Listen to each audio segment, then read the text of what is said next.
and welcome back to Ag on the Edge. I'm your host, Louise Lampera, and joining me today is Eryn Wingate.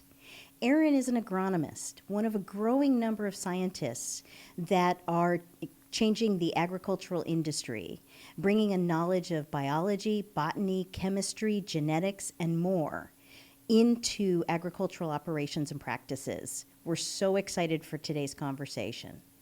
Welcome, Eryn. So good to have you here. Hi, Louise. Thank you for having me. So you're an agronomist, Yes. right? And what exactly is that? An agronomist is a pretty general term, and it can mean anybody who works in agriculture and is either growing food or helping to grow food by bringing knowledge of soil science, water quality, nutrient management, and pest control into the equation so that we are farming in a science-based way. And of course, farming isn't just a science, it's an art as well. And you need experience and be in the field and get to know what everything looks like on a daily basis. So it's not hard science, but the agronomist role is trying to bring a little bit more knowledge into it so that we can do a better job. So expanding technologies, like you said, bringing in knowledge of hydrology, Yes. soils, what do plants need and when? Yes. All right. But I have heard that you kind of had a different pathway Yeah. to getting involved in farming. Unlike some of our previous guests, you're not a fourth, fifth, or sixth generation, family farmer. Not at all. But that you actually had other plans. And could you tell us a little bit about your journey to getting to farming? Sure, yeah. Well, I'm from Los Angeles, and I grew up in a family that loves the arts, and I have musicians in my family and people that have been in musical theater, and so we were always encouraged to be in musicals and sing and play music, and I gravitated towards dance, especially ballet and contemporary dance. So that is what my focus was growing up all through high school. And then finally, when I got to the end of high school, I wasn't quite there yet, ready and good enough to be a professional dancer. And not only that, but the lifestyle is so difficult, and it's very, very hard to make money as a professional dancer. And during that time growing up, I also really loved science. And my dad is a civil engineer, and I loved standing in the kitchen with him, helping cook, and we would talk about all kinds of science topics. So he told me I needed to go to college and and switch gears. And so I did. I went to community college after high school first to just explore my options and see what else I might like to do in the world besides ballet. And I ended up doing environmental science, and I transferred to UC Davis. And pretty much as soon as I got there, I got an internship in a soil science lab. And I fell in love with that mix of sciences all in one. And there's so much opportunity for application. The soil science is chemistry and biology and hydrology all wrapped up into one. And so I was able to choose an emphasis in environmental science. My emphasis was soil and biogeochemistry. And so I got to learn about microbiology and so many fascinating things about that life that's going on underground and helping to cycle nutrients and keep our planet alive. So shortly before graduation, I heard about this job opportunity in Ventura County at TriTech Ag Products, where I could bring my soil science and soil microbiology information into the field and help growers to use that knowledge to hopefully improve their results and apply fertilizer in an environmentally friendly way. So it was a long journey, and I may miss ballet still, but but I'm very glad I'm here. It's a fascinating field to be in, and exciting every day. I think Yeah. not.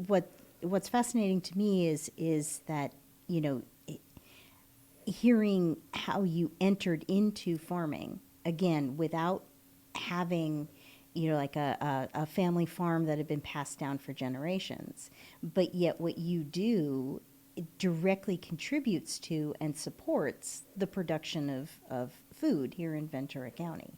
Yeah. And I want to unpack a little bit of you know the some of the terms that you used and the parts of science, you know, that can you explain a little bit about why knowing soil and soil health issues are so important to farming? Sure.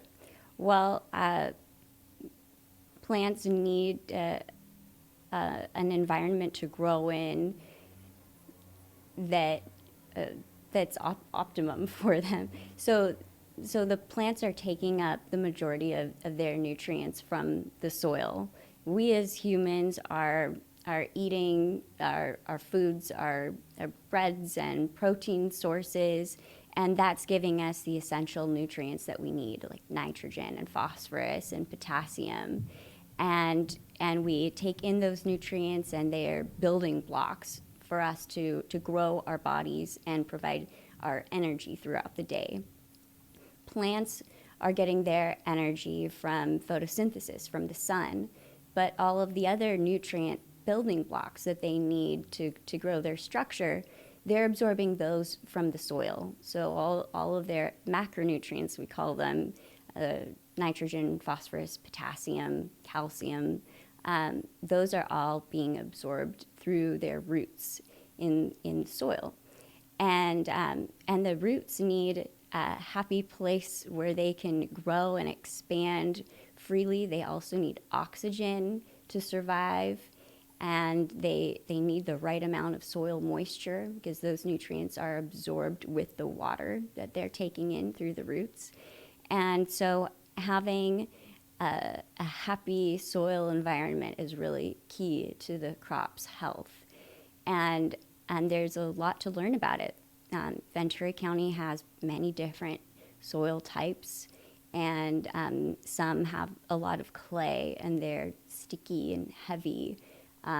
They might form clumps easily or become compacted. Other soils are very sandy. And if you think about beach sand and pour water over that, the water will drain very quickly, dry out.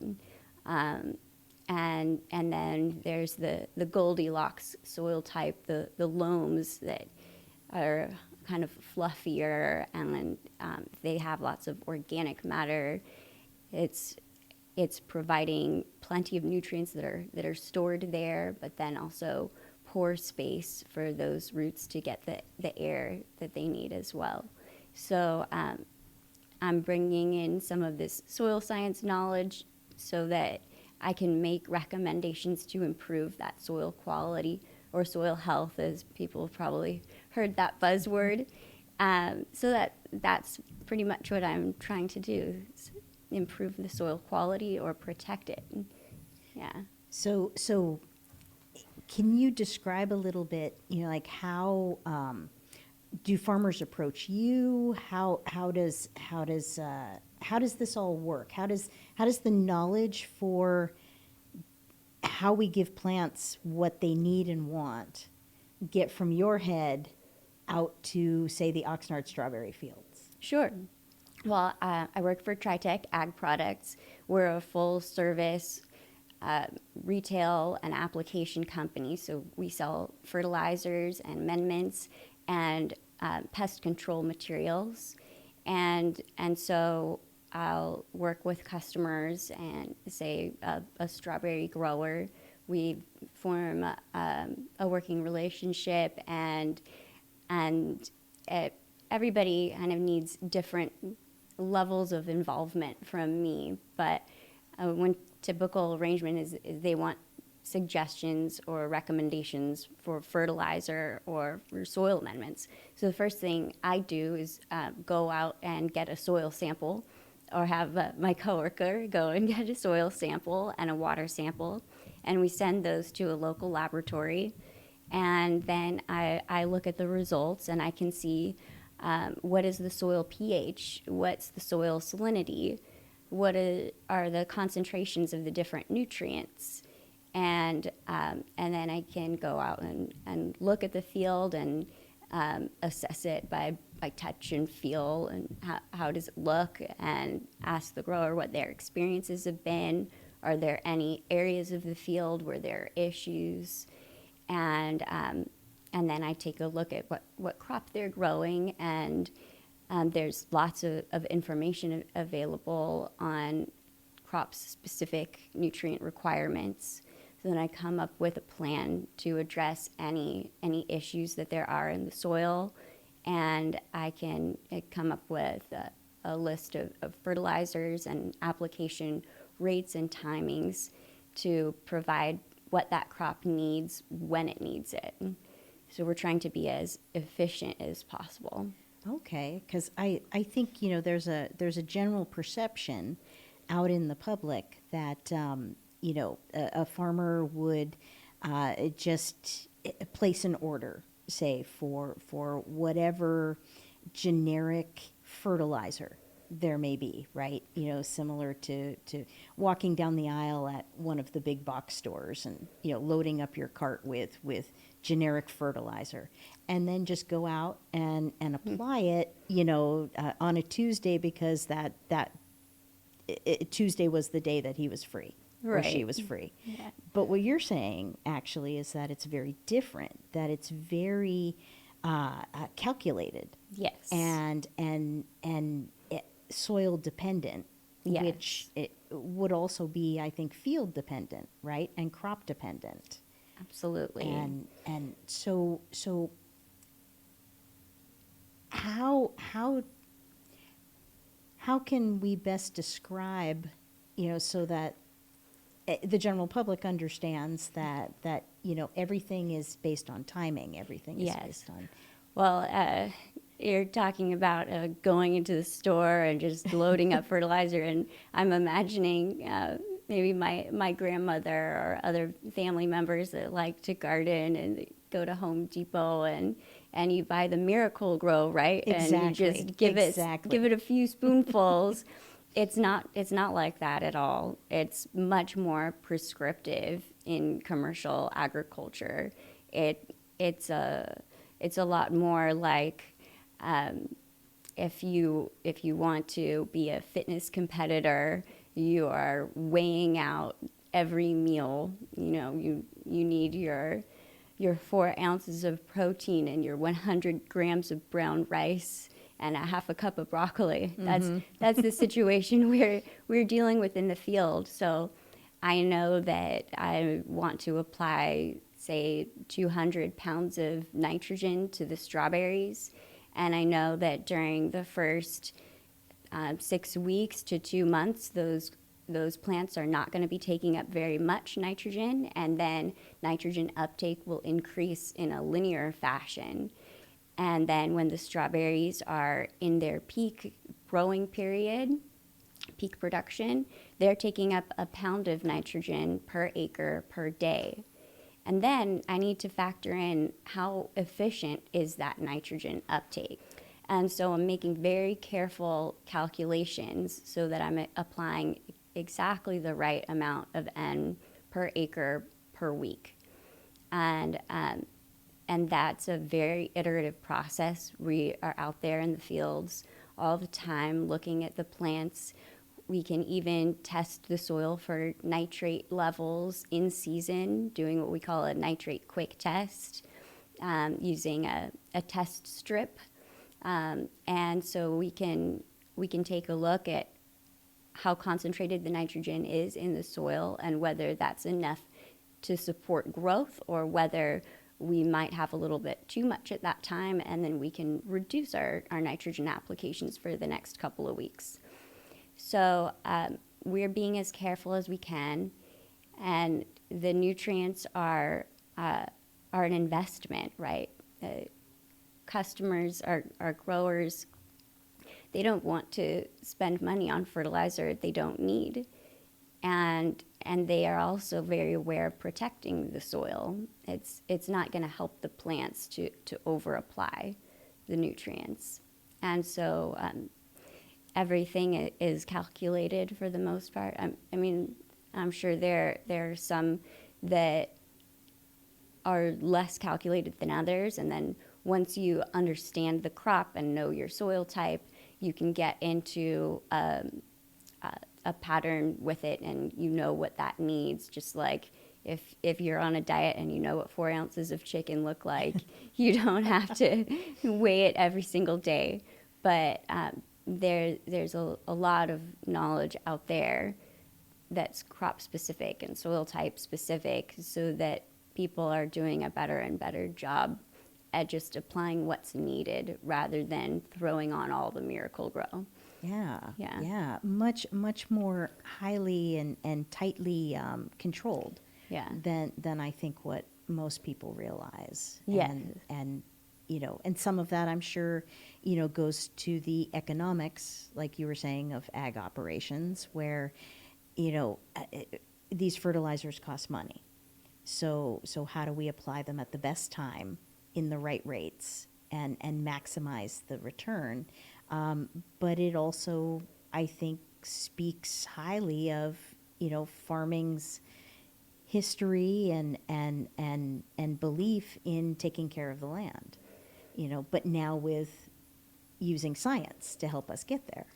Right, exactly. So, yeah, which is all much different than I'm sure a lot of people remember a statement that was made at one or two elections ago in a debate where all farming is you dig a hole, you put in a seed, you apply some water, and up comes a plant. And that's not at all what I'm hearing you say. No, it's not, and that's a sad perception of it. And anybody who's grown a garden at home knows that it's more difficult than that, even if they're applying just spoonfuls of Miracle Grow. But yeah, anybody who's had a garden knows that one day the plants can be looking great, and the next morning they wake up and they're covered in powdery mildew, right? Yes. Or aphids. Or you look out there and everything's all yellow, or you've got brown leaf tips. So it is not easy. We are out there dealing with a million factors a day. There's the weather, and things can go so wrong so quickly because we get a flood or a wind event like we've had these past couple weeks, or a drought, a heat wave. All of those things make this incredibly challenging. And then there's soil variation and needing to address very specific requirements. Like, we can go out there and see that the leaves are chlorotic. Like they've got yellow veins, Okay. or they're mottled in some way, and so we look for specific micronutrient deficiencies, right? The yield or the quality of crop could be limited simply because the plant is deficient in zinc or iron. So we're getting very specific with it, trying to figure that out. The strawberries and bell peppers are leaf sampled every 2 or 3 weeks. And we look at the concentration of nutrients in those leaves to make sure that we've got the right amount of all of those macro and micronutrients. And then we apply what we need more of, or cut back a little bit if something is excessive. So it's very careful and monitored. Okay. Wow. Wow. Well, one of the things that I also hear people, comment on a lot is, Ventura County has some of the best agricultural soil on the planet. And I was under the mistaken impression that oh, that's all just natural, and there's nothing that we need to do. But is that statement far off from the truth? And is what you're doing enhancing the natural soil fertility here, or are you keeping it, staying as what? Where does the history and that saying that we have, Yeah. about Ventura County soil come into play with the science? A bit of both, a bit of both. So we are very lucky in this county to have naturally good soil, and there are lots of different soil types too. And we've got these alluvial floodplains, so we've got a lot of topsoil that's been laid down by rivers bringing sediments in onto a floodplain, and over millennia or thousands of years, that's built up a pretty deep layer of topsoil that is farmable. And it depends on where you go in the county, and I'm not a geology expert, so I don't know the history of all of our different soil types and the depth of topsoil and all of the different watersheds in the area.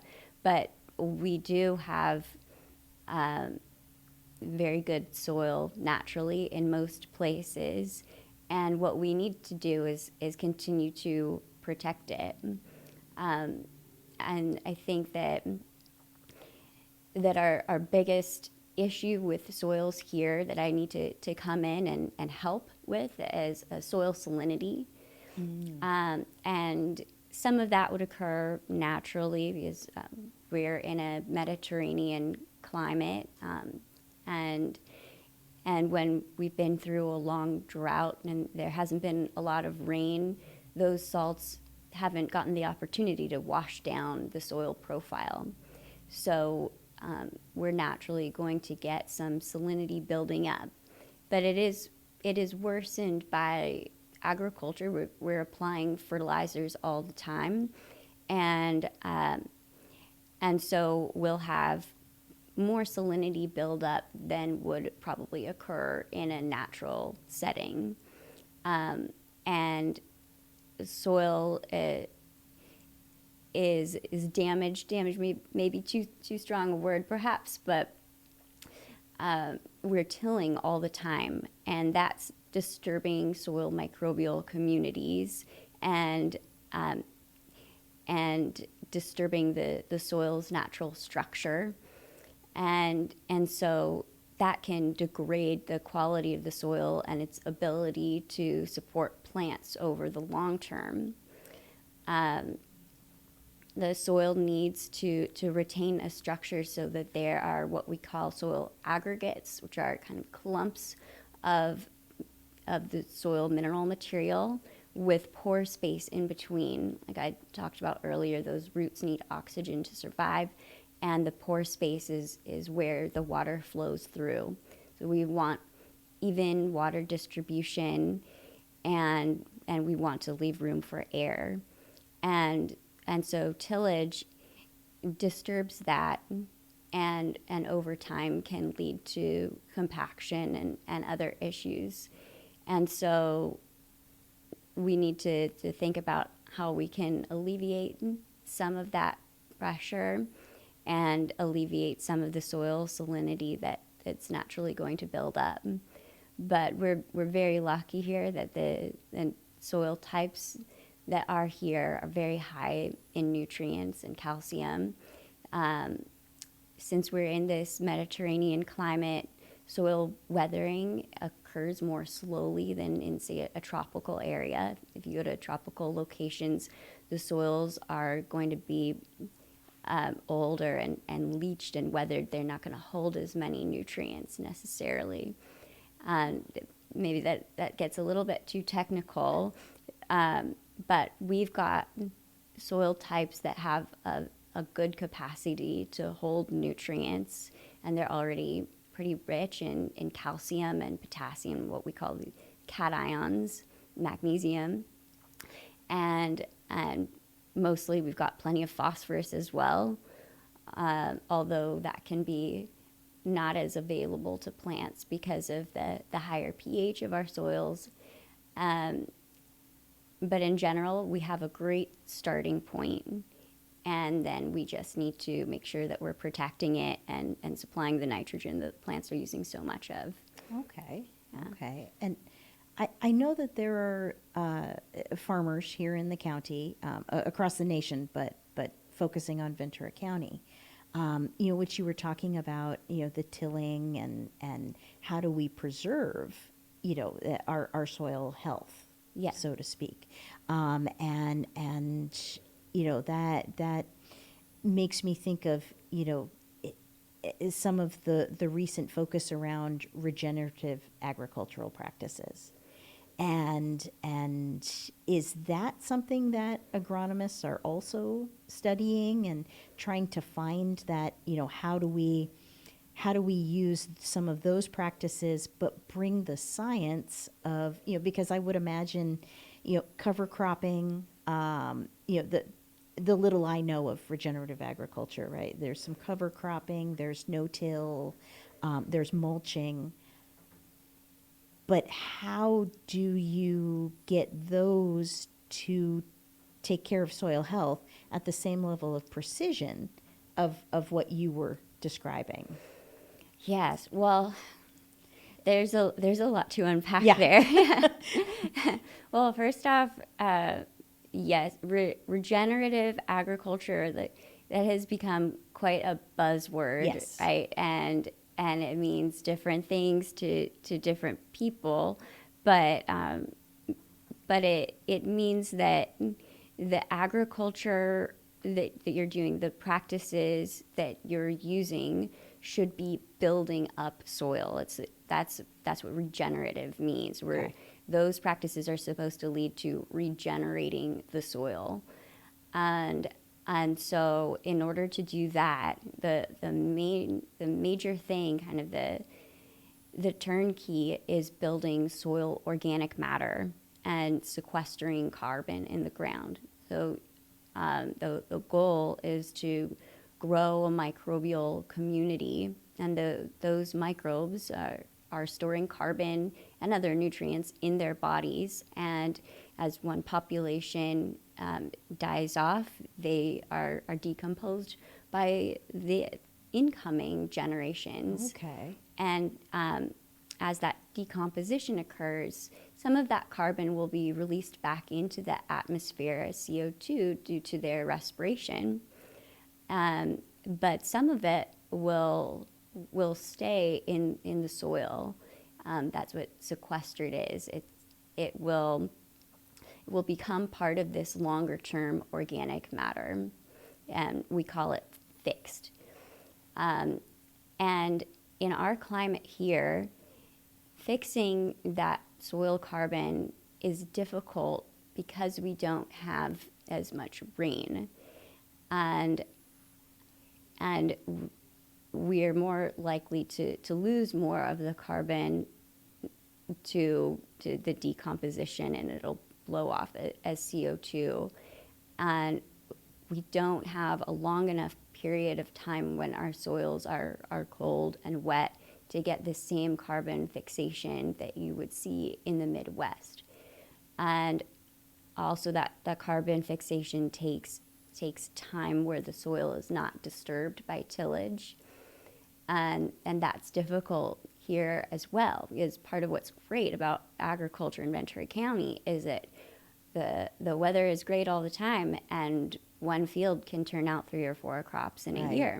Right. And so in these cases, no-till is not an option.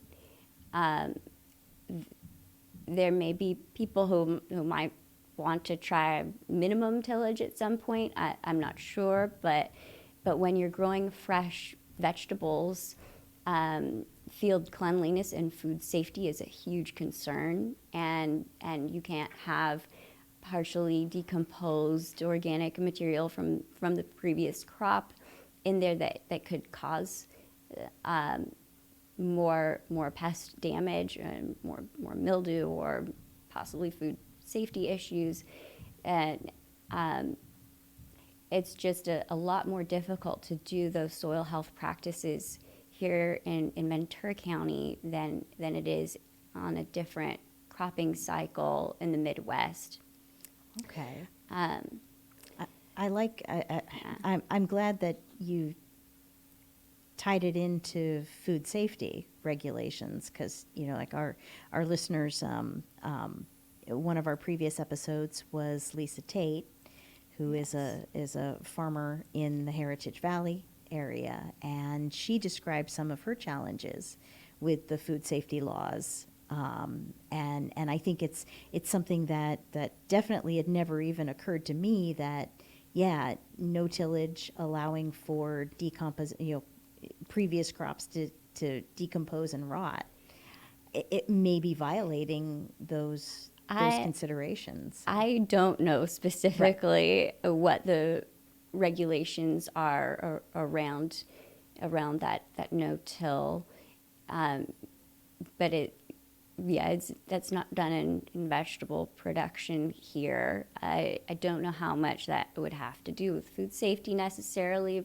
but probably a lot more so in just keeping the crop alive. And when you do no-till, you need time for the residue from the previous crop to decompose to a certain extent and cycle those nutrients back into the soil. During the earlier stages and mid stages of decomposition, you're going to get this huge growth of the soil microbial community, and those guys are going to be consuming all of that nitrogen. You get what we call nitrogen immobilization, because it's being stored in their living bodies. Oh, okay. And then the populations might hit a peak and then start to decline. And as some of them die off, that nitrogen will be released back into soil solution and available for plant uptake. And some of the successful no-till systems in the Midwest, and they say that it takes about 10 years to go from a conventional system to a fully functioning, high-yielding no-till system, because the soil environment needs to change completely, and you've got to establish a very robust and diverse and very active soil microbial community, and you have to build up a higher percentage of organic matter so that you've got multiple populations growing and dying off at the same time, so that there's a steady release of nutrients rather than very sharp peaks and valleys. Okay. And so when we're growing vegetables here, and it's a quick rotation. Yes, we've got 90 to 140 day crops, or some even shorter, like cilantro could be 30 or 40 days. You need exactly the right amount of nitrogen and other nutrients at the right time in this very short window. So some of the soil health practices make it very difficult to hit those requirements, and so that's why I think that you can't be too rigid in your belief system about agriculture. Like, regenerative practices have many benefits, but they may not be the right fit for some situations, and there could be ways to incorporate aspects of both to do the best job in the system that you have with the requirements that you have. So here, rather than doing no-till and trying to add carbon to the soil with that residue from the previous crop, maybe we are doing some tillage so that the residue can be worked evenly into the ground. But then in season, we can apply carbon from other sources to feed the microbial community. We've got liquid organic fertilizers that have a high carbon content, and they're a great food source for the microbes. So we add that into the fertilizer program along with conventional mineral nitrogen sources so that we can feed the microbes, but also make sure we're applying plant available nitrogen at the time that the crop needs it. So again, always working towards that aim, of healthy soil. Yes.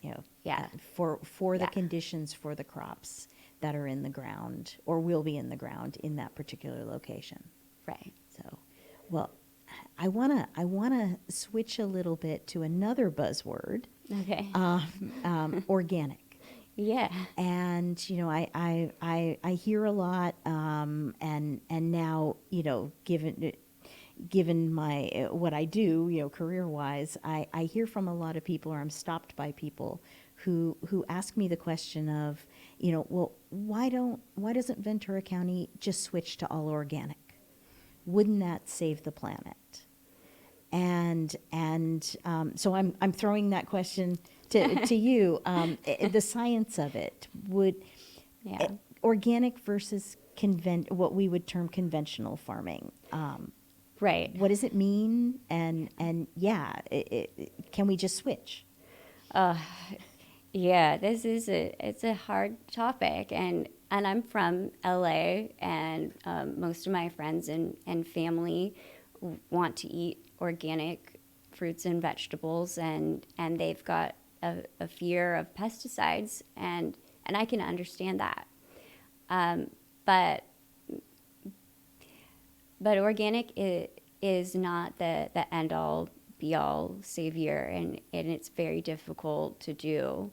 So in organic agriculture, the fertilizers and pest control materials used need to be derived from from natural sources. So I'm going to interrupt real quick. So organic uses pest control.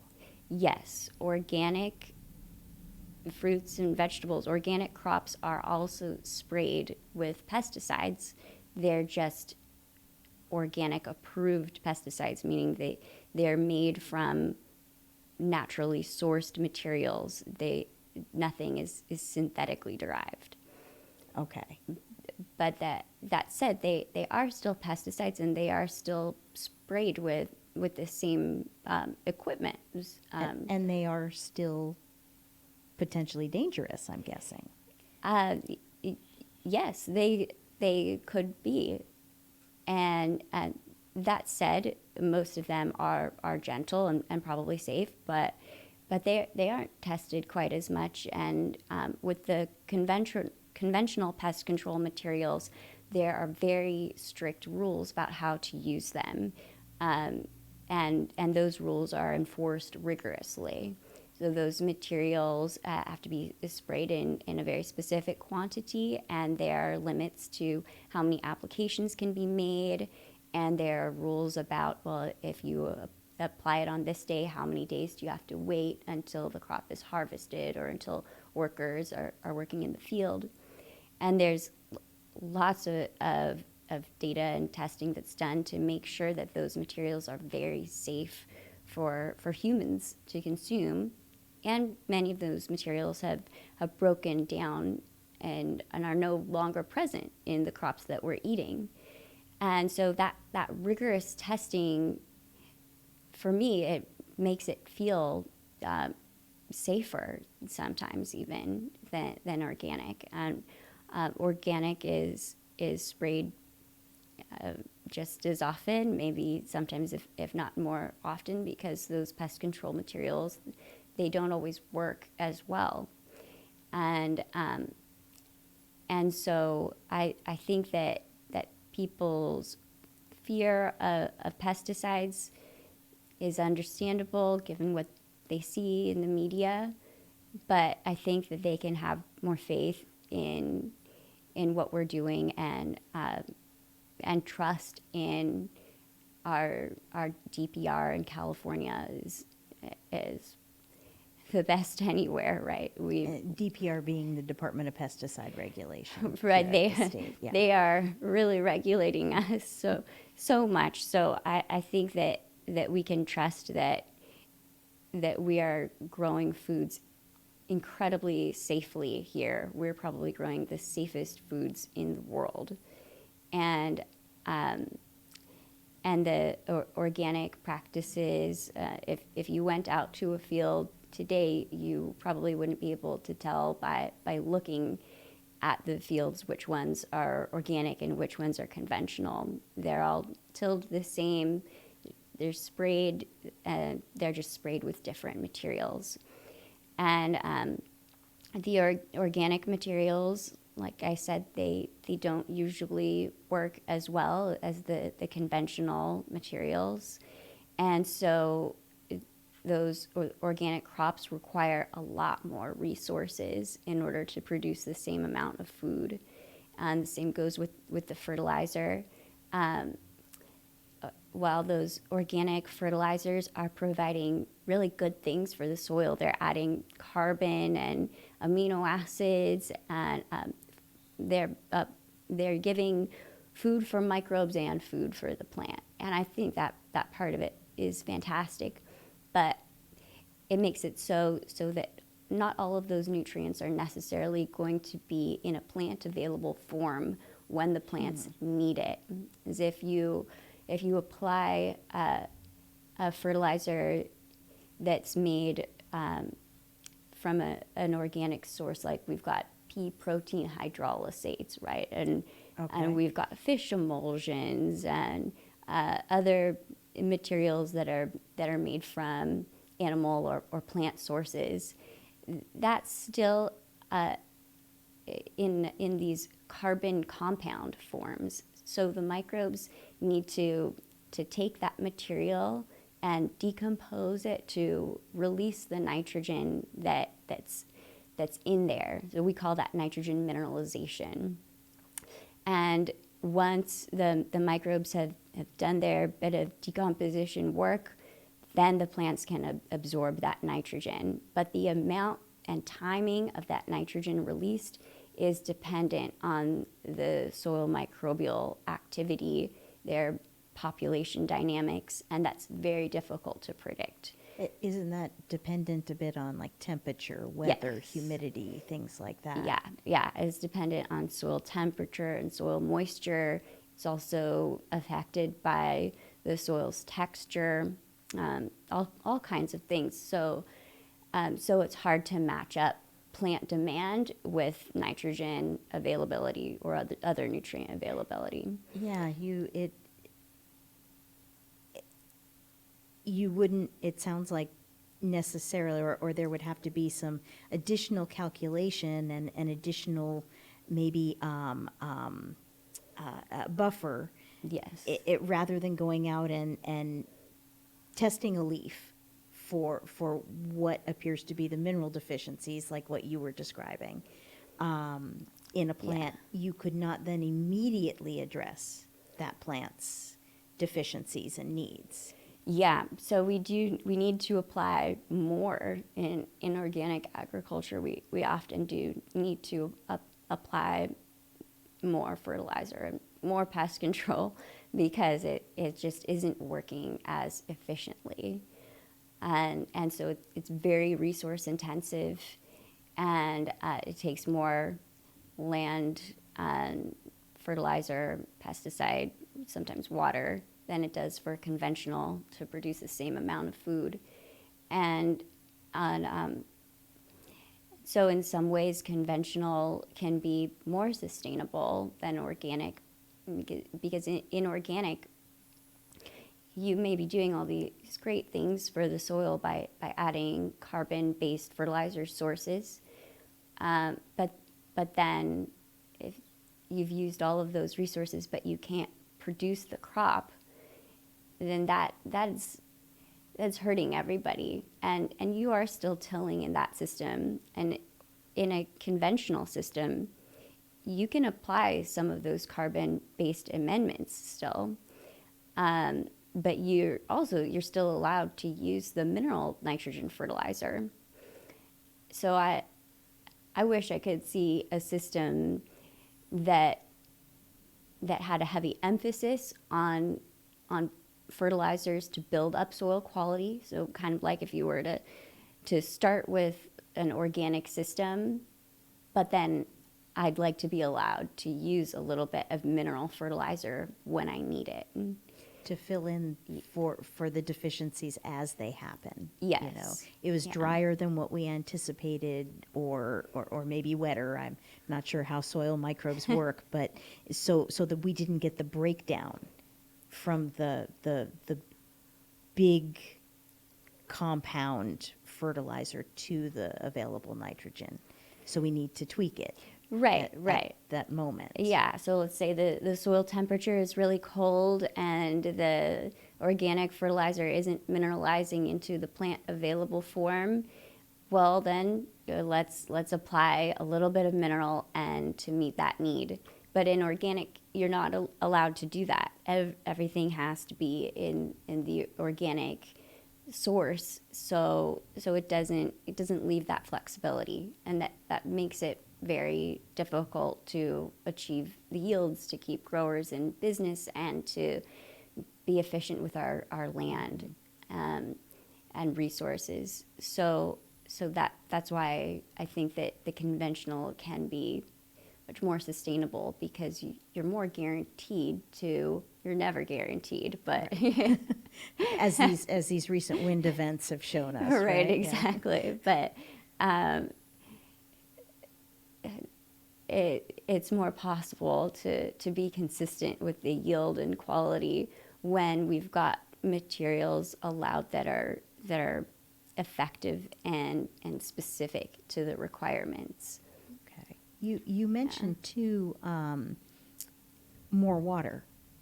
Why would that be? Why?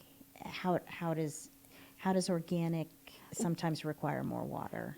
Well, perhaps I misspoke a bit, but in order to produce the same volume, you need more land. Okay. Because you're producing less per acre in organic. Well, okay. Usually. Okay.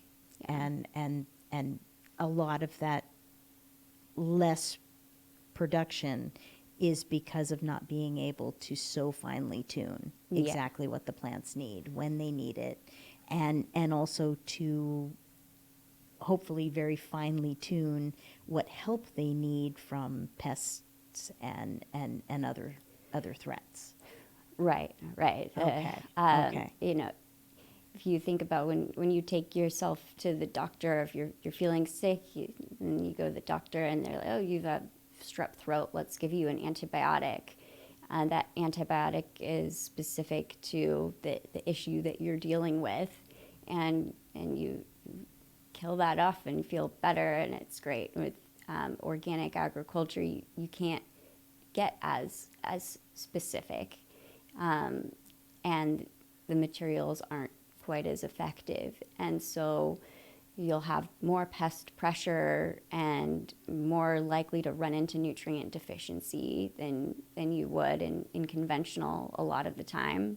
And this is a big generalization. Mm-hmm. There are lots of very successful organic operations. But I think more to the point is that the conventional setting, I don't think should be as demonized as it often is, because growers who are not necessarily labeled organic are still doing things to improve soil health. I help out with several orchards that are not organic, but they apply mulch or compost a couple times a year, if not more often. Mm-hmm. And they apply beneficial fungi and bacteria. And in the strawberry fields that I work with that are conventional, they're applying liquid organic fertilizer along with the conventional materials. And and they're applying just the right amount of fertilizer, and they're not over applying, and they're not leaching excess nitrate because they are so careful. And there are other soil health and land stewardship practices that people do as well, like planting buffer strips and windbreaks to prevent erosion from happening. Pollinator plants Yes. alongside fields. Yeah. Yeah. And in conventional strawberries, we apply predatory mites. Wow. Yeah, called persimulus, and they feed on the two-spotted spider mite that are eating our strawberry leaves.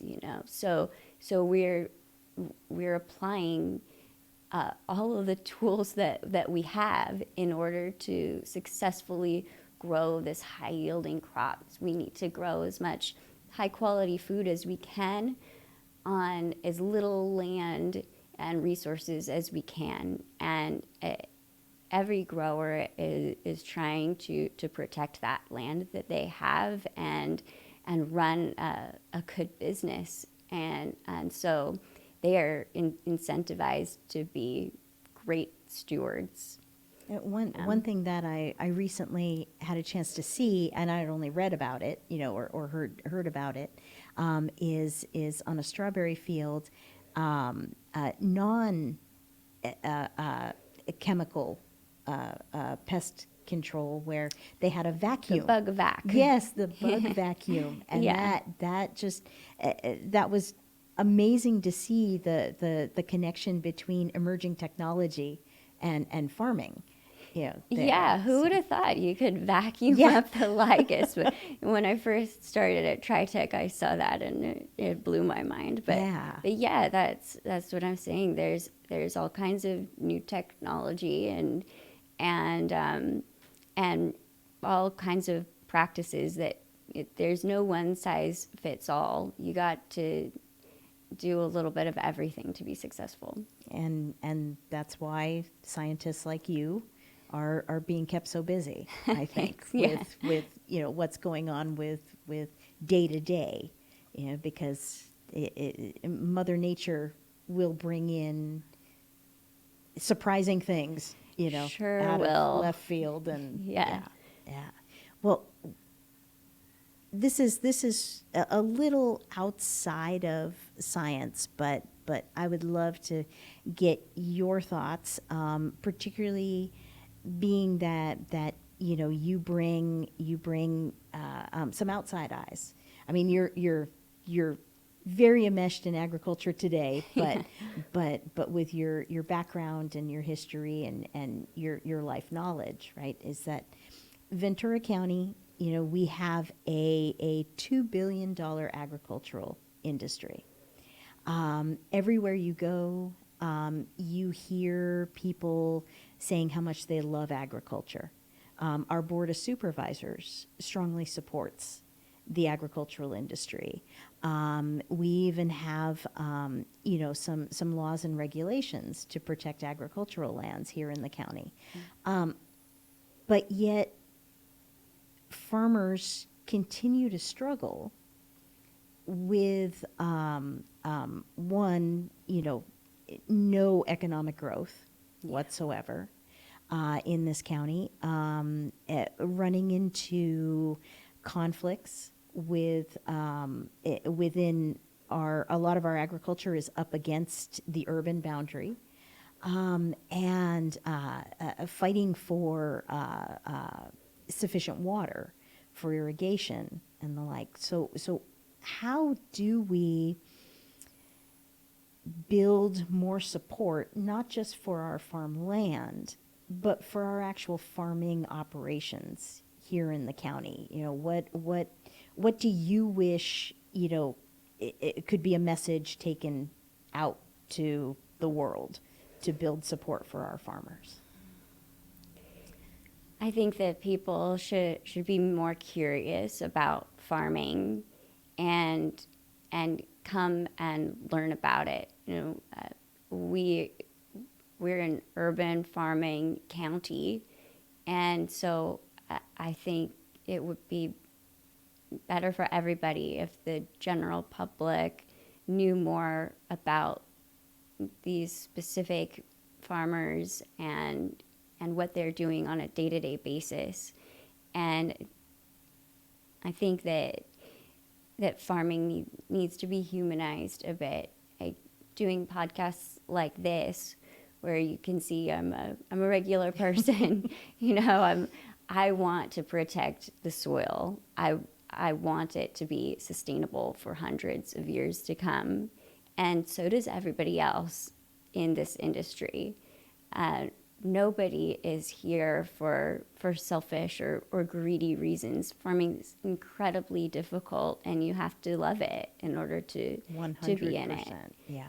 Yeah, and so we're in a very difficult economic and regulatory environment, and water will continue to be an issue, and I think that we're going to need some infrastructure changes probably, and you may see differences over the next decades in the types of crops grown here, maybe.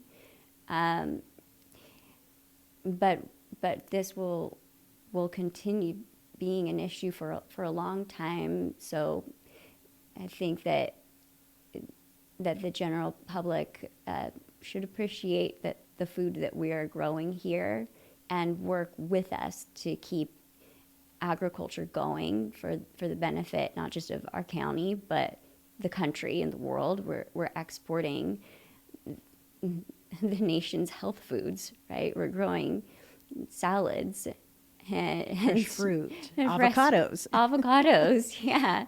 Everybody loves their avocado toast, right? Yeah. So we're proud of that. We want to keep doing it. We need to keep doing that. And so we need regulations that are working with us, and we need understanding on both sides so that the people that are living just a couple blocks away from the fields feel safe. And I think a lot of that starts with education. And I think we need to keep science education in schools a priority, because if you don't understand basic science of your chemistry and biology, then that builds more fear around what we're doing, because people don't understand it, and it's very hard to have the language to communicate it without this science background. And then for those adults, I think that we need to connect with each other on a more personal basis, and maybe give the public more opportunity to come out and see what we're doing and be reassured that we are doing everything we possibly can to keep them safe and the land safe. And continue to build that soil health for the next 100, 200 years, like you're saying. Right, yeah. So it sounds like you have a lot of hope for the future of agriculture in Ventura County. I hope to be here for a good while longer, yes. Well, and so what would you say to, the younger person who is a little curious about farming but maybe doesn't want to be a farmer, but what would you say to them? I would say come out and spend a few days in the field, or get an internship, and keep learning about science in school. And I tell them this industry keeps you on your toes, and it's never boring. You're not going to be stuck in an office necessarily. If you want to be a crop advisor, like I'm a certified crop advisor, so that means that I've been educated in soil science and plant science, and took an exam to get the certification. So I provide recommendations on fertilizer use and water quality, and so that means that every day there's a new challenge, and biology is very messy, as people say. Yes, it is. and so I get to be a little detective in the field, and it's interesting. It's incredibly rewarding, to see an issue or know that there's a likelihood that you might run into one, and then come up with a plan to help it and feed those plants, and then to see that my plan worked and the crops are healthy. That's incredibly rewarding. Yeah. Yeah. Like the feedback loop. Yes. Right. Yeah. Yeah. Wow. So, all right. What's one thing that you think we are not talking about in regards to farming that we need to start talking about? Oh, tough question.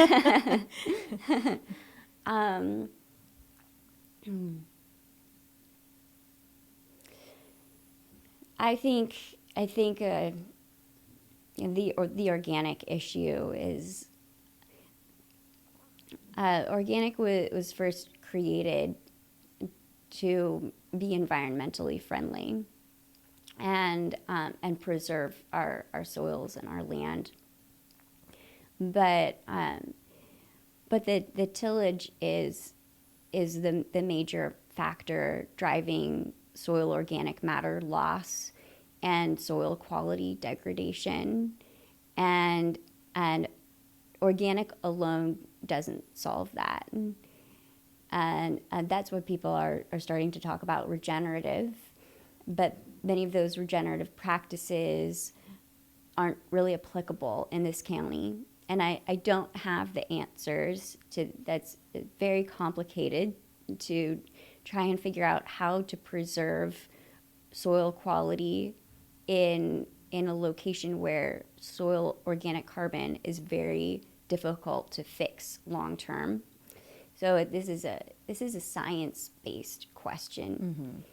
And I think that people are approaching it from an ideological perspective that has turned into more of a religion, I would say, in some ways.